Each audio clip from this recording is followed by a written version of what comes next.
Hello বন্ধুরা, আইপিএলের রুদ্ধশ্বাস জয় গুজরাট টাইটান্সের। পরপর 2 ম্যাচ হারা দল শেষ মুহূর্তে হারিয়ে দিল টেবিল টপারদের।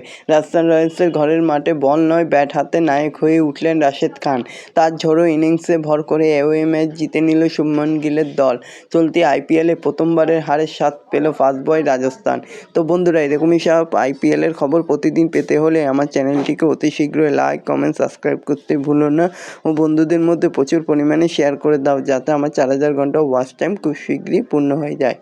তো বন্ধুরা, রুদ্ধশ্বাস জয় পেল যেন গুজরাট টাইটান্স। 196 রান তুলেও হার রাজস্থান রয়্যালসের।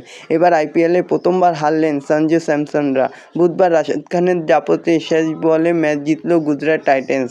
রিয়ান পরাগ ও সঞ্জু স্যামসনের দাপটে প্রথমে ব্যাট করে 196 তুলে নেয় রাজস্থান, কিন্তু সে রান তুলেও হারতে হলো তাদের।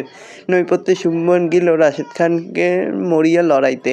তো এরকমই সব আইপিএলের খবর পেতে হলে আমার চ্যানেলটিকে অতি শীঘ্রই লাইক, কমেন্ট, সাবস্ক্রাইব করতে ভুলো না ও বন্ধুদের মধ্যে প্রচুর পরিমাণে শেয়ার করে দাও, যাতে আমার 4,000 ঘন্টা ওয়াচ টাইম খুব শীঘ্রই পূর্ণ হয়ে যায়। ধন্যবাদ সবাইকে।